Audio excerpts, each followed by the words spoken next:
What's up, folks? It may have taken some time, but I'm finally here with my Black Lightning reviews.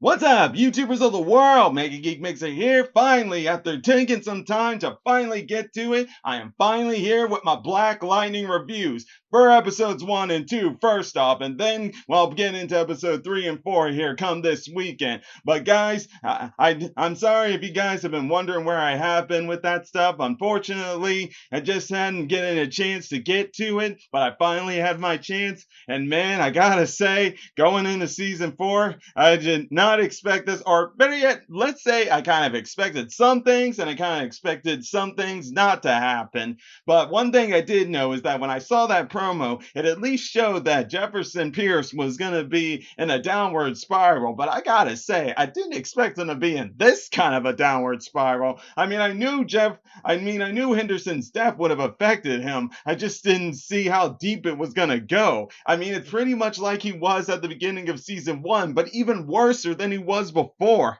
Golly, man. I just really don't know what more to say other than that. Well, I've got a lot more to say besides that with Jefferson, but let's also talk about some of the other overviews as I'm talking about episodes 1 and 2 here of Black Lightning. First off, Freeland now going back to its usual thing where Freeland citizens fighting against the gangs, and then you got the police officers here. The only difference is now, instead of the civilians versus the gangs, we're going to have policemen versus meta versus the gangs. Pretty much that's how it is right there. And I gotta say, turning into a three-way spot here for Freeland is gonna be like crazy. I mean, first off, I'm sorry to say this because I know most of y'all don't like the fact that you're gonna have to keep hearing this from time to time, and the fact that season 4 is the final season of Black Lightning. But I guess if anyway, that if they're gonna end the series, at least end it where it kind of started, with the whole trying to get rid of the whole gang problem, violence, and all that stuff.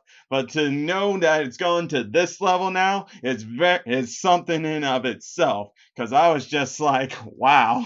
I mean, so first off, been a year since the Markovian War, and then of course, yeah, things are back to normal in Freeland, but they're on a whole new level to the extent you just didn't really know.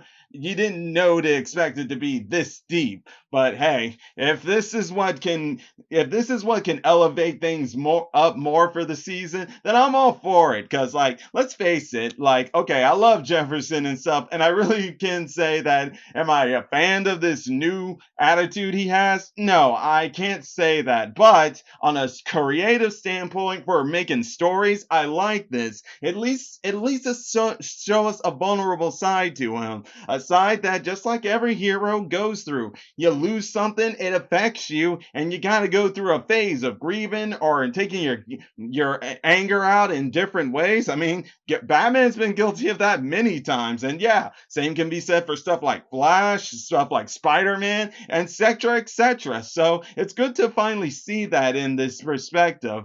But not only that, here we also got like Tobias Will. Now I'm not surprised to find out that he's pretty much going that kingpin route, like I was thinking here. Sure, he knows the identity of the Pierce family, but he's playing his cards very carefully here, and I mean very carefully. First off, he's already made donations and stuff to some of the city to make it look like he's trying to help the city and fixing their problems. He's now become a new member of the board of directors where Lynn works, and then he goes off in there to talking to Jefferson, have a confrontation with him in episode 2, and reveals that Jefferson's powers don't work on him now. They're just like a little tickle to him. Oh, that's all because he tweaked up his serum to a new thing. And by the way, I've also noticed here that he has a new hitman. And if you guys have watched Gotham, then you know who that hitman is. That hitman is the same guy who played Victor Zsasz in Gotham. And when I saw that, I was like, well, I'll be damned.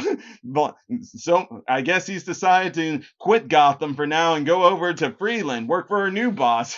That's just a mess playing right there, because that's not his character. Now, if in the end that had been his character playing Victor Zsasz and he going over there, that would have been something. something. But I all know that's not true, nevertheless, though. But still, I can't help but wonder, what is this guy planning? Since I haven't seen episode 3 and 4 yet, I'll be knowing here pretty soon. But I gotta say, really, to know what this guy is up to and how he's just planning things so delicately, the Pierce family better find a way to stop this guy. Well, I can say that most of the Pierce family, besides Jefferson, want to just go out there and kill him. And while I can understand their points, there's one problem though. Considering how the new chief of police is now against metas and gangs, that wasn't going to be the good idea. That would make their problems even worse here. So from the way I'm seeing it, Nissa, Jennifer, or better yet, the Pierce family and other metas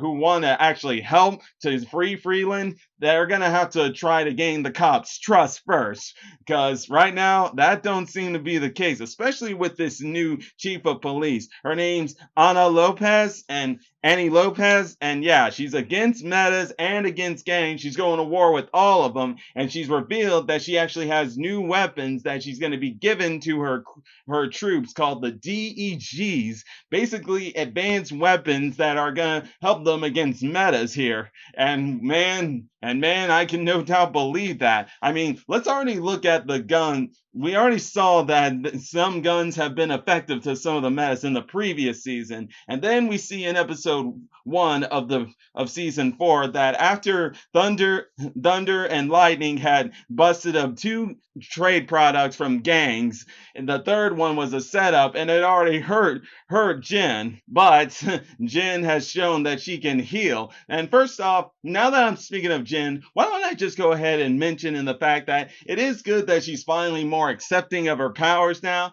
However, though, she's kind of still got that I'm invincible sort of deal. In other words, like, she's using her powers, learning to control them and use them better, but she doesn't seem to think about the consequences of how using her powers should be. Because, yeah, we see that she's able to heal quickly and stuff, but as we've seen, she's now going back up into the sky and using all and somehow getting all that light power and everything. Now, I can't help but think this is their way to kind of write Jen off, because the actor herself, China, admitted that she's not gonna be in there that much. Because she did admit that if season 4 wasn't the series finale, the final season, she wasn't going to be in the main cast anymore. It's almost like she would just be in a recurring role and stuff. So maybe that's why they're going down this route. But I will say for Jennifer, yeah, she's still the same teen who's kind of headstrong, thinking she's invincible and not kind of thinking of the consequences and stuff. And I can't help but think that's about to come back to haunt her here soon. And if it hasn't already happened in episodes 3 or 4 yet, who knows? All I just know is, Jen, it's good that you're finally accepting of your powers, but you really need to be careful in thinking you're invincible here, especially in the fact that when your mother said in episode 2, you gotta have a future besides being a superhero, and I can't agree. And I can disagree with that. I mean, I can't agree more with that. Seriously, girl. You should look into people like Dick Grayson, Wally West, or any of these superheroes and know that outside of being superheroes, they have a life of their own. Yeah, sure, you're gonna be a hero, that's fine, but you still gotta have a place to live, another life besides crime fighting, because seriously, if that's all you're gonna do, you just wasted time here, girl.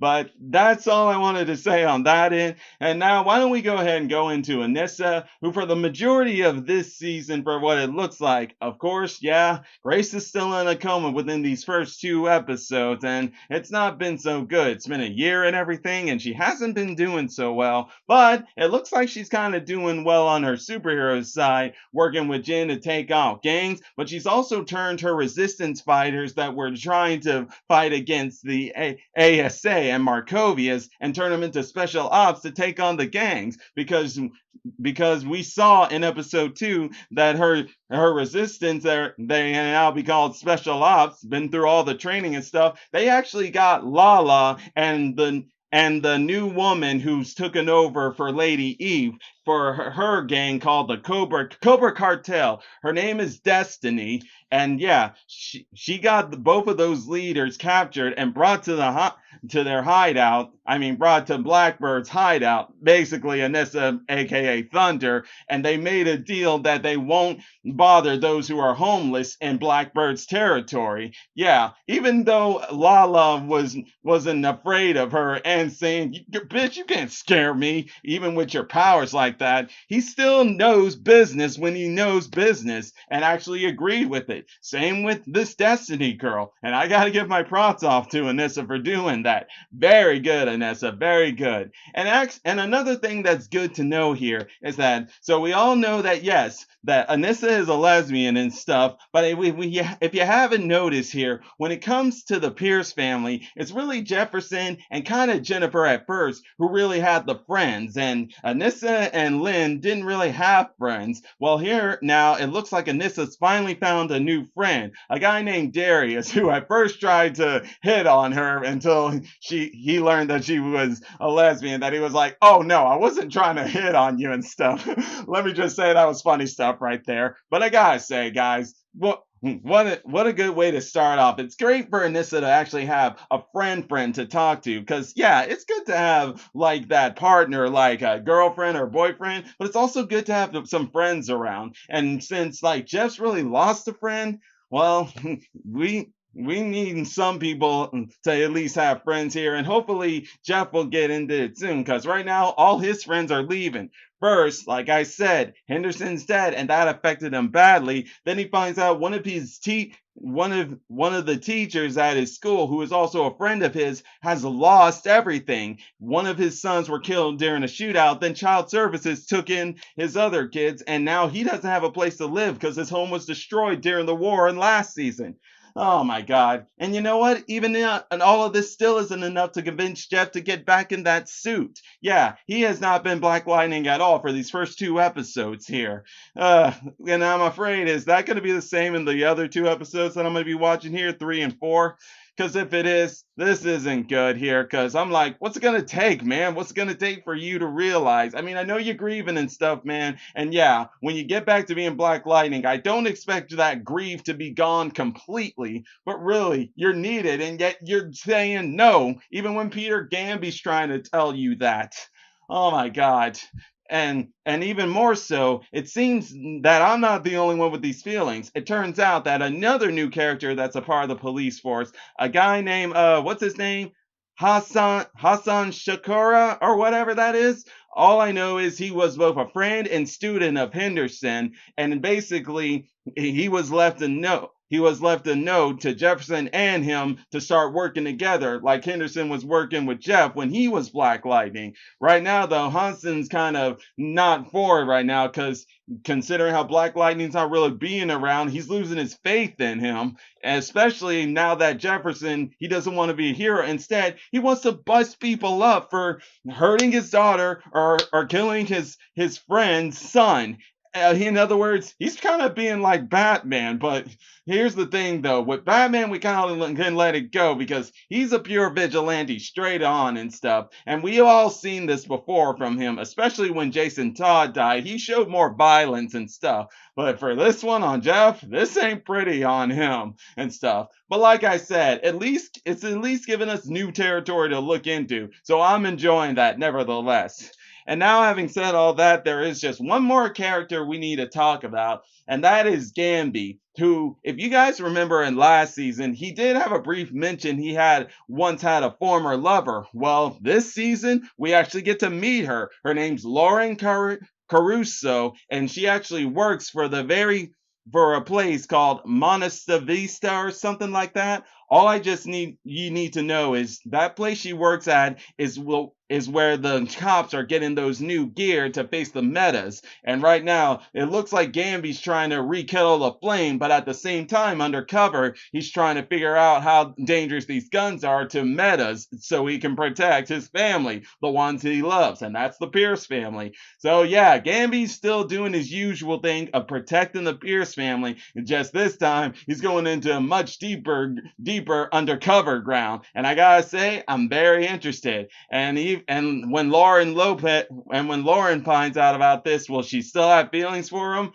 Because does she even know about the Pierce family? I guess not. But all I gotta say, guys, is first 2 episodes, crazy way to start off. And all I gotta say is what comes next when we get into episode 3 and episode 4 here. Because while Tobias hasn't necessarily made his move just yet, he's already put warning shots out there to Lynn and Jefferson. So one can only wonder. But until then, guys, I'm going to go ahead and leave it all at that. And hey, if you're enjoying my videos, all you got to do is click that like button, subscribe to the channel, hit the bell icon to be notified when I make more videos. Until then, MegaGeekMixer signing out.